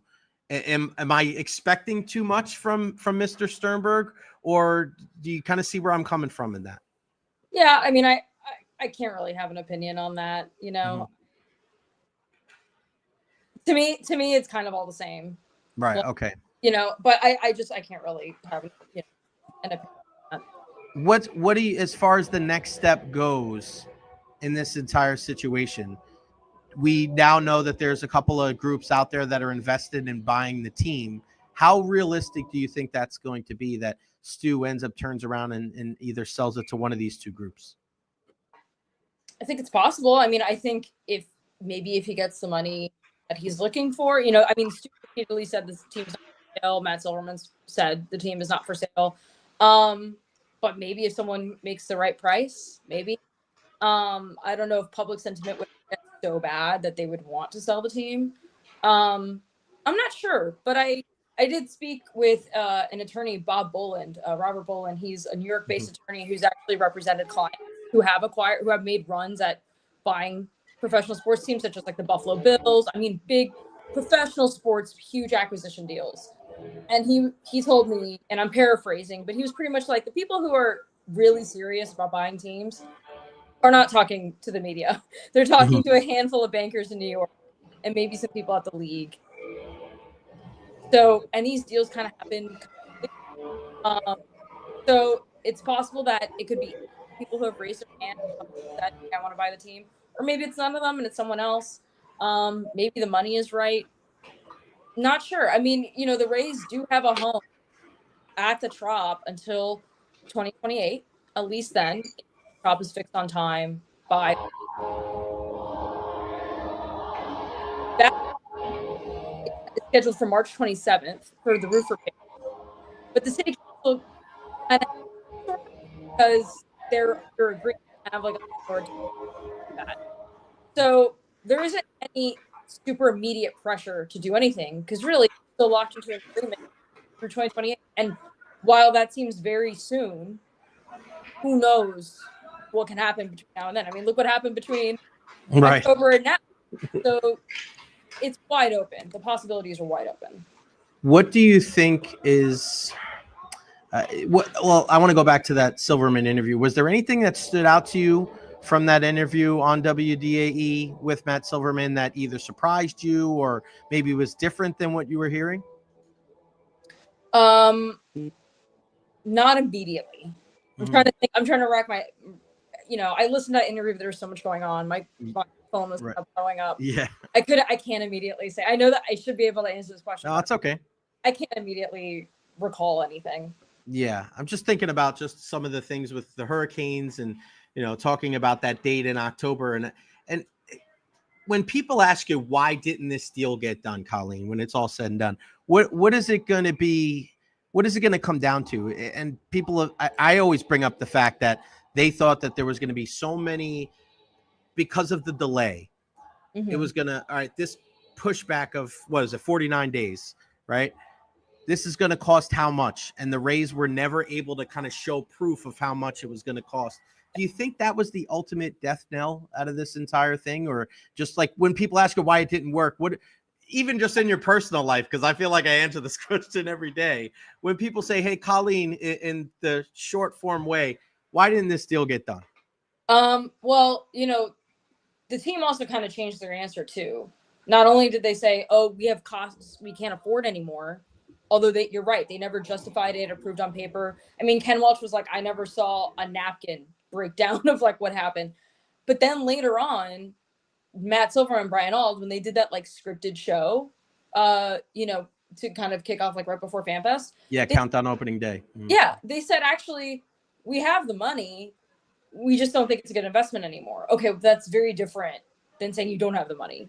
Saying you do have the money and don't want to spend it is different. And I feel like the best way to maybe explain it is kind of like buying a house. Like if you or me, you know, if anybody was just kind of like your average Joe was kind of buying a house and there's maybe just like one too many things about the house, like the roof is old and it's got termites and whatever. And like maybe you realize like your expenses add up and maybe you have the money, but you don't have all the money and you just don't want to take that dive. I think Matt Silverman did mention a few times insurance. And that was something in the deal where right now the city has the insurance on the Tropicana field, but in exchange in the new deal for the city not getting a cut of name sponsorship rights or revenues or ticket sales or concessions or anything of that, the city would get no cut of any of those revenues, but all the insurance and all the liability would transfer to the Rays.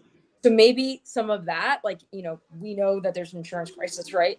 Maybe it was a little too much, but it may be one or two of the same.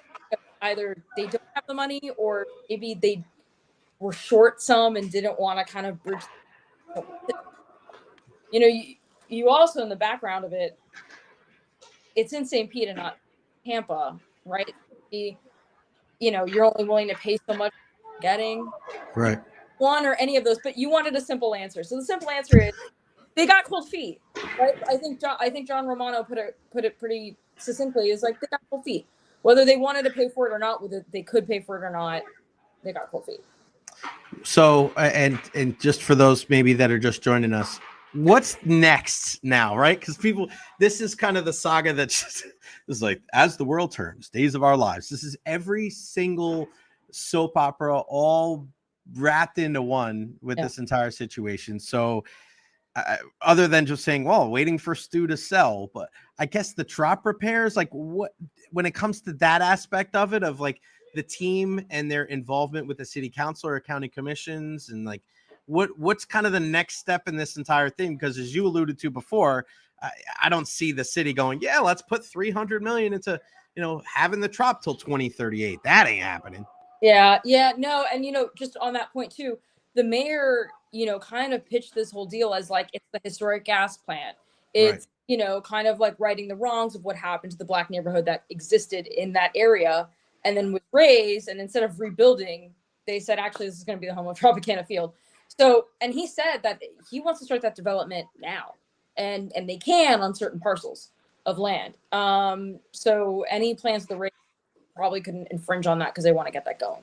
But what happens next? I would say the Trop repairs. I think it's expected to pass because of like that, legal obligation to do that and to provide the Rays with a venue, and that'll happen March 27th.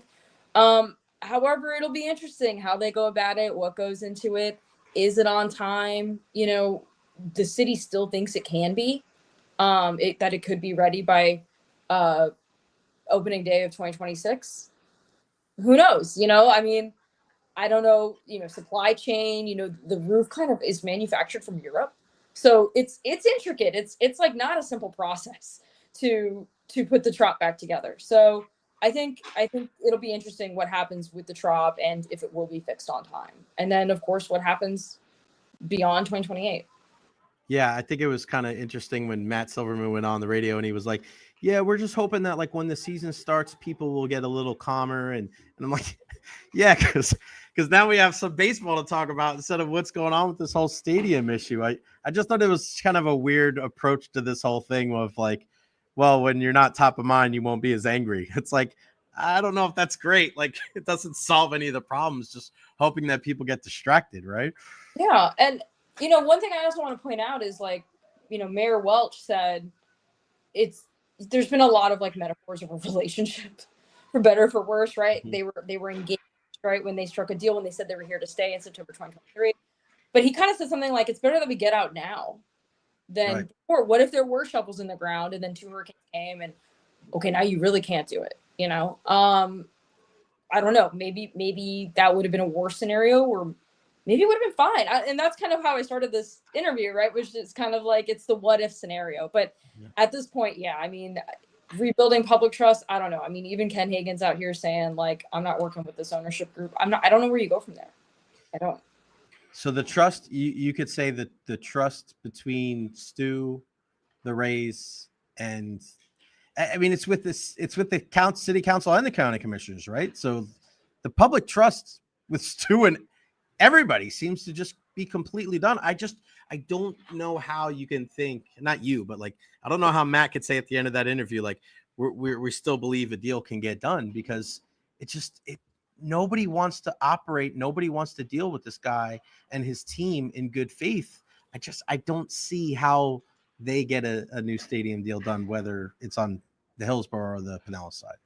No. And I mean, you never know. You never know, like, who's going to buy it. You know, you never know who's going to get elected in the office. Right.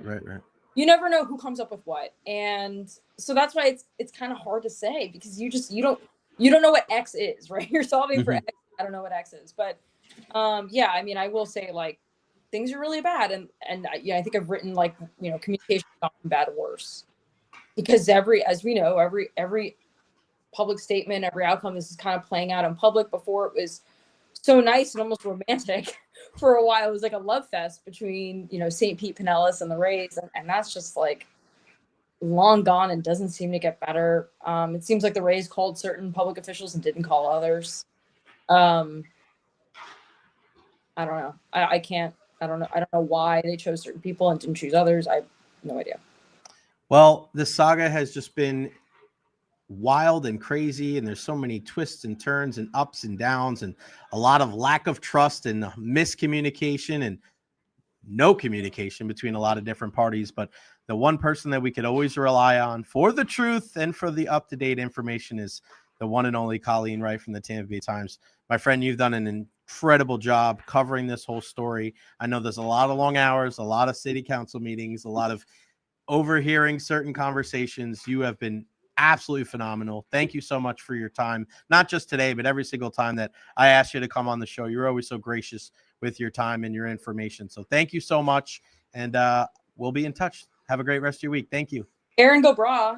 Aaron, go bra, baby. Go. Happy. Oh, yeah. Before I let you go, I want to let everybody know, when I mention this every time we have Ed and Cenon or Stroud or Topkin, John Romano, make sure you support local. Subscribe to the Tampa Bay Times, especially in times like this when you really want to hear the latest news and up-to-date information. There's a lot of different avenues that you can put your resources into, and I say it here on the Jay Recher podcast because we are focused on Tampa first and foremost. We work from the inside out, but our friends at the Tampa Bay Times, you don't know how important those subscriptions are, whether it's the e-letter that you can get online or just the actual hard copy. Our buddy Joey Knight's doing such a phenomenal job with March Madness right now, but these are the type of scenarios that we really are grateful for our people that are in our local journalists. So please, TampaBay.com, go subscribe today. It may not mean, it may not affect you so much in your bank account, but you and 5 and 10 and 15 and 20 other people get a subscription for somebody for their birthday or their holiday or Valentine's Day. That's probably not the greatest gift to get them, but just something a little different. Support our local journalists, because trust me, it goes a long way. And me doing my own thing, I know every single time somebody subscribes or does something, like, it means the world. And I know it does to Colleen and everybody at the time. So wanted to say that while you were here, my friend. Continued success. Keep up the great work, and we'll talk soon. Thank you, Jay. Take care. Take care. Colleen Wright. Follow her on all social media platforms. She crushes it everywhere that you need information. Tampa Bay Times, but especially Colleen. Every time she writes something, I'm like, I know this is going to be good. Leave me alone, everybody. I got to read what she wrote. I'm an old school guy. I love my newspaper, even if it's on, on my phone now or on the laptop. But yeah, she's one of those writers where every single time she puts, I want to say pen to paper, but her fingers to the keyboard, I'm definitely going to tune in and read it pretty much from top to bottom. That's going to do it for me. I got to go get some lunch. I got to get the heck out of here. I'm freezing inside of Amalie Arena here. A big thank you to Colleen Wright, Rich Hollenberg, and Ian Beckles. Back home tomorrow from the home studio. We got some irons in the fire to see who we're going to have on the program. It's Valspar this week. I won't be on Friday because I'll be with my parents out on the golf course. We will have Eric Erlinson and Ed Encina, trying to get Bob Harrick on the program as well.